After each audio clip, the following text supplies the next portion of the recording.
maybe strategy. Yeah. So if you can actually help solve our problem with the structure, I'll be eternally grateful. Like any organization, I'm sure all of us, we struggle with structure. And the more global, the more complex. So we've got 8 main businesses, each business 20 billion plus in size, 170 countries. You tell me how to structure such a business. It's tough. We don't have a clear answer. We've been experimenting. So for example, most of the world, we run it around business lines. We report business-wise results to Wall Street. But we said this is still not fast enough to focus on regional or market growth. Right? We said, okay, let's run India as a P&L. Meaning all decisions in India to be made by the head of India, so this part of the world, let's say South Asia. You are accountable for the final bottom line. You get a bunch of money to develop new products. You control the people. Just deliver the final number. That's where we are in India. We are seeing whether that works. But you can't run the world through 170 profit centers across the world, right? So you've got to kind of look at things a little differently. But all said and done, we are still going through those motions. And I think no matter what cut you take at the structure, a couple of things to my mind will remain. One, it will always be matrixed in some form or fashion.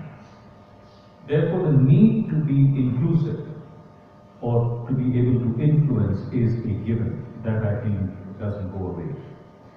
The third thing which we're now realizing, that unless and until we embrace the concept of shared services, we will be increasing our cost base to dramatic levels. Because every, vertical would want its own or her kingdom to control.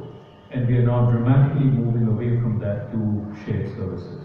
Which again means that you are comfortable with the idea of somebody else whom you don't control delivering a certain functional input to you, and you're happy with that, and you're still accountable for the final result to the ultimate shareholder.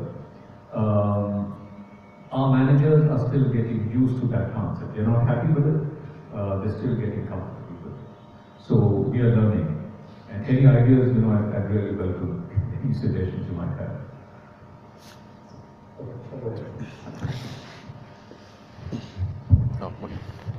Mr. Agrawala, I have 2 questions.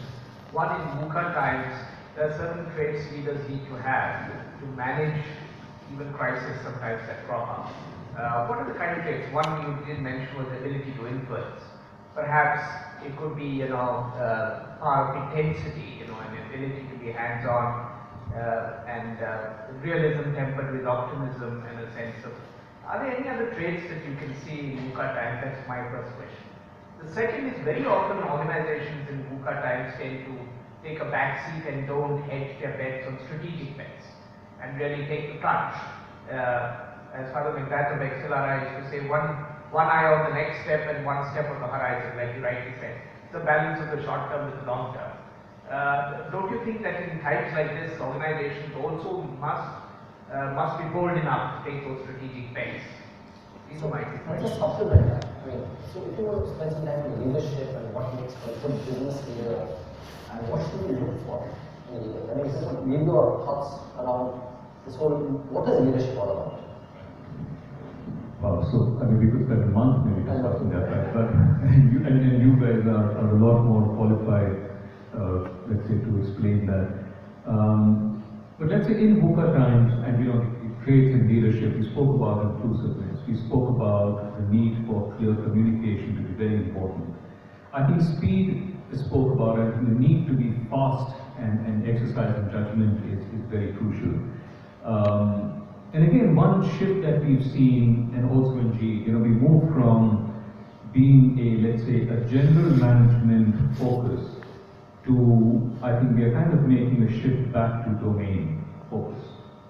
So if you go back, take Jeff who's run the plastics business, then he ran the healthcare business, and chairman.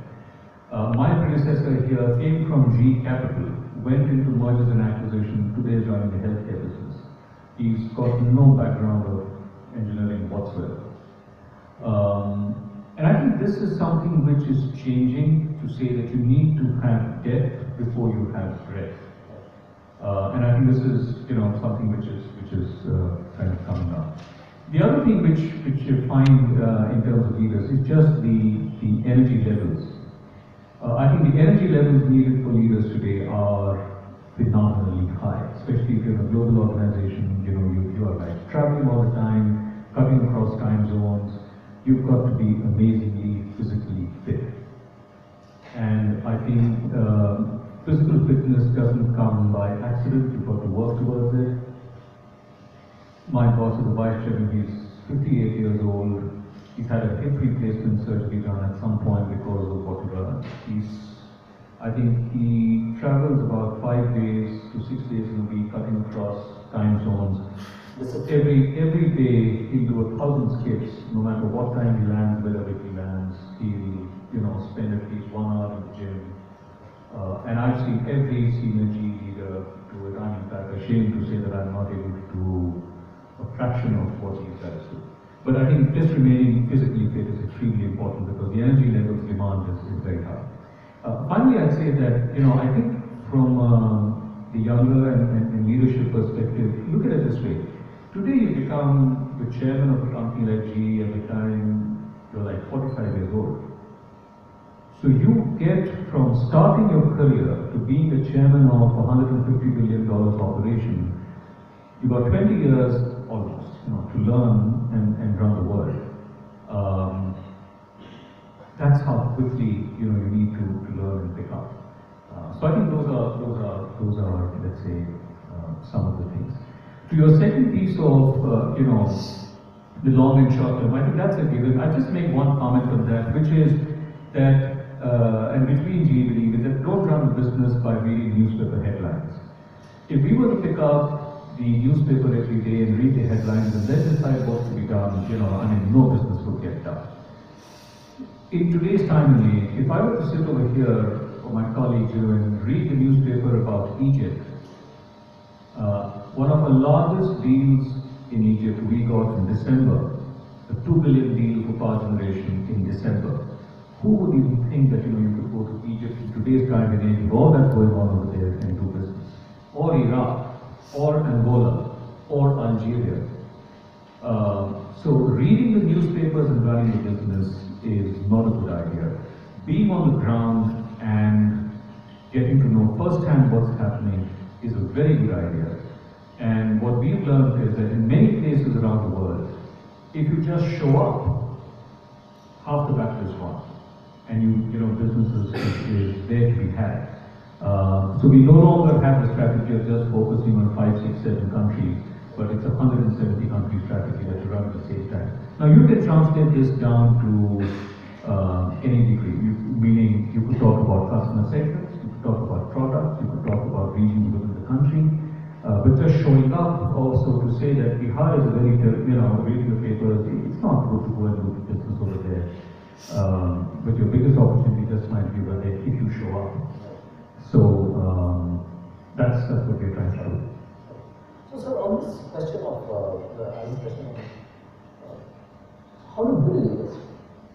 I have a related question on this. There is a VUCA world, and in an ICICI context, for example, we are a company, we've always followed this process of going to colleges, campuses, and hiring people and building. So we hardly ever hire and build our senior levels. We do, but it would be rare exceptions. So there are two issues in that we often do. One is this whole thing, and GE I would think is also cadre-based kind of thing there. The question is, does it breed groupthink if you're not injecting diversity at different levels of the organization? Why? And two, the other thing is, if you spend so much on training, development, leadership development, so you're creating this whole set of leaders who are aspiring for the next big jobs. And then there's no growth, especially how do you take care of the aspirations? And you're really building a bench for your competition, really, so to speak. So how do you reconcile it? And again, I think it's a great question. So first, in terms of leadership development, and the one thing that I've seen with G does very well is that if you believe in meritocracy, then you've got to really practice it to its extreme. Which means that when you talk about meritocracy, it is a relative grading and assessment of people. It's not a socialist approach towards all my children, everyone's equal, I treat everyone the same. It doesn't work. And it depends on how you practice it. In G, it is practiced in a fairly open, transparent, and significant manner. Meaning, you've got to meet your numbers. If you don't meet your numbers, don't meet them consistently, no matter where you are in the organization, you'll be out. It is clear that performance is relative, and again, it's pretty transparent. And over time, people get to understand that there is a meritocracy kind of culture that there is. So it doesn't create, how should I say, politicking within, etc., etc. It doesn't stop people from collaborating, even though you practice a culture of meritocracy. But then you can't even have one exception, because then that kind of ruins the whole thing. So I think that's one in terms of leadership. The other thing which we do believe is that people do leave G and move on from G as well. But we feel people many a time leave their jobs because they just get bored. It's not because they're not happy with their boss, it's not because of the situation, but they just get bored. They want to do something different. And fortunately in G, since it is a wide organization, we can give people different jobs, keep them excited, different roles, and I think that kind of keeps them going. Will we lose talent? Yes, we will. We will always lose talent. And as any leading organization, you will always lose talent. It's just a question of, you have a deep enough bench that can take over, and that shouldn't stop one from investing in developing and building people. So many times I'm asked, what is the surety that I have for my job within the company? And my answer is, look, I don't have a guarantee for a job. But the one thing that I do promise you is that the company will keep investing in you. For every day that you spend in the company, your quote-unquote value will only go up. So, for sure, this meritocracy argument. So one of the challenges is that there is a sharp differentiation.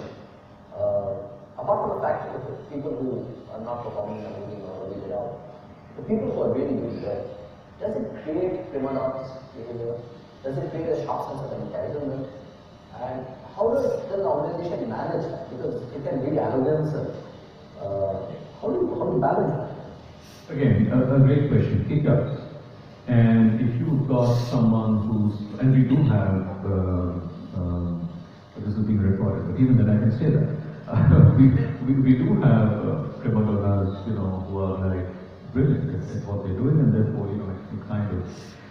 But it's tough to be a prima donna for a long, long time, right? At some time, you kind of slip, or market slips or something, and it's tough to maintain that. But yes, that kind of that tendency, could kind of manifest itself. But again, it's spotty. That's not the rule. That's more the exception. So you kind of deal with it. But compromising meritocracy for that trade-off, I think rather go with meritocracy than maybe have one or two prima donnas around in the system. Sure. So on this, the other bit, the bottom slicing part. Do you think, because this is again a view which is obviously contested in sex, that typically when you look at levels of organization, typically most of the chopping that happens at the bottom levels. And it's really where management needs to take accountability for business failures or success, because they have taken perhaps long strategic calls. So there is an inherent fairness question that is getting raised, that why should people and junior management or front line or even middle management have to pay for errors of omission or commission of senior management, where their jobs seem to be protected and they seem to be getting rewarded disproportionately, despite the fact they're making perhaps wrong calls. So again, first, I think we discontinued this whole policy of, the bottom 10% in performance. It wasn't bottom 10% of the organization, but it was bottom 10% of any level, which was the practice area. So we discontinued with that. But your point that if at all action has to be taken is only at the lower levels of the organization, not the upper levels, I think the AG has, again, shown repeatedly that we've had Vice Chairman who left. Asked to go. $20 billion business leaders asked to go because of not being able to deliver results. And it's pretty open, it's pretty clear. So it's not as though, it's not a long road to say. No, and it's not as though, it's only the people at the lower levels, who are kind of. But there's the inherent fairness of this. That's the inherent fairness of it, absolutely. So there are, examples, and I don't know, at times I feel that they do it just to prove a point, that. Okay. But sir, the fact of the matter is there's a lot of debate about the fact that why should even frontline and junior management have to pay in loss of employment because of wrong calls by senior management? That's a different philosophical debate altogether. Well, but again, I think when you do something, it's not as though if the market situation changes and therefore there isn't performance, when you would take some action. So, for example, if I go to Russia, clearly business in Russia is going to be impacted with what's going on over there. We can't hold the Russian business leader over there, responsible for what's going on. So, I mean, you do it sensibly, you do it, taking things into account and so on. So, what are the expectations from HR leaders in managing, when you talk about culture, we talk about performance, what do you see the inherent role of HR in managing